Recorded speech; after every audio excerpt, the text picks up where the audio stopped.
Welcome to mister ஜிடெக் தமிழ். இன்றைக்கி நம்ம இந்த வீடியோவில் என்ன பார்க்குறோன்னு பார்த்தீங்கன்னா, நம்ம ஏஞ்சல் ஒன் ஆப்பில் மியூச்சுவல் ஃபண்டில் எப்படி இன்வெஸ்ட் பண்ணுறது அப்படின்னு சொல்லி தான் பார்க்குறோம். நீங்கள் ஆப் ஓப்பன் பண்ணால் அந்த மாதிரி ஹோம் பேஜில் இருப்பீங்க. மேலே பார்த்தீங்கன்னா ஸ்டாக்ஸில் இருப்பீங்க. ஸோ ஹோம் பேஜ்லேயே பார்த்தீங்கன்னா மேலே ஸ்டாக்ஸ், எஃப்என்ஓ அண்ட் மியூச்சுவல் ஃபண்ட்ஸ்னு சொல்லிட்டு மேலே ஆப்ஷன் இருக்கும். மியூச்சுவல் ஃபண்டை வந்து ஃபஸ்ட்டு செலக்ட் பண்ணிடுங்க. மியூச்சுவல் ஃபண்டு ஸ்க்ரீன் போனீங்க அப்படின்னா இந்த மாதிரி தான் உங்களுக்கு ரெக்கமெண்டேஷன் இருக்கும். நிறைய ஃபில்டர்ஸ் இருக்கும்.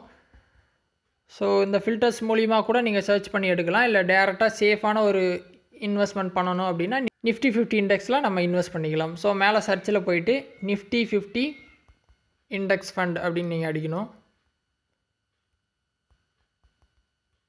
ஓகேவா? Nifty 50 index fund. ஸோ அந்த மாதிரி அடிச்சிங்கன்னா இது சம்மந்தமான இண்டெக்ஸ் எல்லாம் உங்களுக்கு வரும். சரியா? எக்ஸாம்பிளுக்கு சொல்லணும்னு வைங்களேன், ஆக்சிஸ் நிஃப்டி 50 இண்டெக்ஸில் நான் இன்வெஸ்ட் பண்ணணும். அதை வந்து நான் டேப் பண்ணுறேன். ஸோ அந்த மாதிரி ஓப்பன் ஆகிரும். ஸோ 1 இயர் ரிட்டர்ன் பார்த்திங்கன்னா 27%. ஸோ இந்த ரேட்டில் நம்ம பணம் போட்டோம் அப்படின்னா நீங்கள் போடுற அமௌண்ட் 4 வருஷத்தில் டபுள் ஆகிரும். ஏன்னா 27% அப்படிங்கிறது 1/4. ஸோ 100x வரணும் அப்படின்னா 4 வருஷத்தில் டபுள் ஆகிரும். ஸோ ஒரு சேஃபான இண்டெக்ஸும் கூட. ஸோ இந்தியாவில் இருக்க டாப் 50 கம்பெனிஸ். ஸோ ரொம்ப சேஃபான ஒரு இன்வெஸ்ட்மெண்ட் அப்படிங்கிறது எப்பயுமே நிஃப்டி 50யோட இண்டெக்ஸ் தான். ஓகேவா? ஸோ இதில் இன்வெஸ்ட் பண்ணலாம். ஸோ இந்த ஃபண்டு தான் எடுக்கணும்னு இல்லை. இதே மாதிரி நீங்கள் சர்ச் பண்ணி நீங்கள் ஆல்ரெடி ஏதாவது ஃபண்ட்ஸ் வந்து பார்த்து வச்சுருந்தீங்க அப்படின்னா அதை கூட சர்ச் பண்ணி எடுத்து நீங்கள் இன்வெஸ்ட் பண்ணிக்கலாம். நான் எக்ஸாம்பிளுக்காக ஒரு ட்ரையலுக்காக ஒரு ஃபண்டை எடுத்து எப்படி இன்வெஸ்ட் பண்ணுறது அப்படின்னு சொல்லிடுறேன். ஸோ அப்படியே கீழே ஸ்க்ரோல் பண்ணிட்டு வந்தீங்க அப்படின்னா உங்கள் ரிட்டர்ன்ஸை வந்து செக் பண்ணுறதுக்கு கால்குலேட்டர் வந்து கொடுத்துருக்காங்க.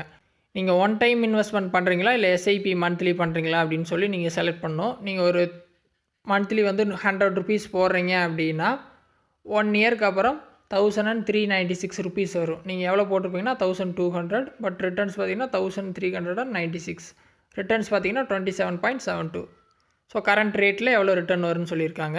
ஸோ இதே இது நீங்கள் அமௌண்ட்டை அதிகப்படுத்த உங்களுக்கு ரிட்டர்ன்ஸ் அதிகமாகும். ஸோ ஒரு 10,000 எஸ்ஐபி பண்ணுறீங்க அப்படின்னா 1 இயருக்கு அப்புறம் 1,39,636 rupees வந்து வரும். இது வந்து எஸ்ஐபியில் நீங்கள் ஒன் டைம் கொடுத்துட்டு ஒரு 5 lakh போட்டிங்க அப்படின்னா 1 இயருக்கு அப்புறம் 6,38,000 சம்திங் வருது. ஸோ இந்த மாதிரி வந்துட்டு நீங்கள் கால்குலேட்டரில் செக் பண்ணிக்கலாம் ரிட்டர்னை. ஸோ அந்த ஃபண்டு சம்மந்தப்பட்ட டீட்டெயில்ஸ் இருக்கும். எவ்வளோ நாளாக அந்த ஃபண்டு இருக்குது, சரியா? டோட்டல் வேல்யூ எவ்வளோ, லாக்இன் பீரியட் எவ்வளோ, எக்ஸ்பென்ஸ் ரேஷியோ எவ்வளோ, டேக்ஸ் இம்ப்ளிகேஷன்ஸ் எவ்வளோ, எல்லாமே செக் பண்ணிக்கலாம். இன்வெஸ்ட் பண்ணோம் அப்படின்னா டேரெக்டாக கீழே இன்வெஸ்ட் நவ் பட்டன் இருக்கும், அதை கொடுத்துர்லாம்.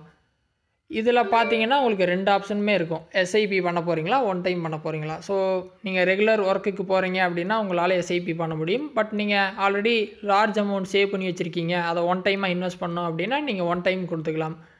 ஸோ ஒன் டைம் கொடுத்துட்டு அமௌண்ட் அடிச்சுட்டு கண்டினியூ கொடுத்துட்டு பேமெண்ட் பண்ணிட்டீங்க அப்படின்னா இன்வெஸ்ட் ஆகிரும். இதை வந்து உங்கள் போர்ட்ஃபோலியோவில் நீங்கள் செக் பண்ணிக்கலாம். ஓகே. ஸோ இதில் எஸ்ஐபி பண்ணணும் அப்படின்னா எஸ்ஐபி ஸ்க்ரீனில் மந்த்லி எவ்வளோ பே பண்ண போகிறீங்கன்னு கொடுக்கணும். 100 ரூபாலேருந்து இருக்குது. ஸோ அந்த அமௌண்ட்டை அடிச்சுட்டு கீழே பார்த்தீங்கன்னா எஸ்ஐபி டேட் கொடுக்கணும். ஸோ மந்த்லி எந்த டேட்டில் நீங்கள் பணம் போட போகிறீங்க அப்படிங்கிற டேட்டை வந்து செலக்ட் பண்ணணும். காலண்டர் இருக்கும்.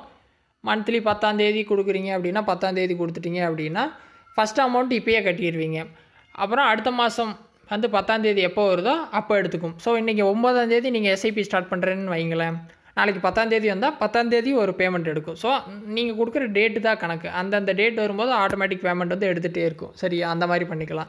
ஸோ இந்த மாதிரி அமௌண்ட் அடிச்சுட்டு கண்டினியூ கொடுத்தீங்க அப்படின்னா இதே மாதிரி தான் பேமெண்ட் பண்ணிங்க அப்படின்னா எஸ்ஐபி ஸ்டார்ட் ஆகிரும்.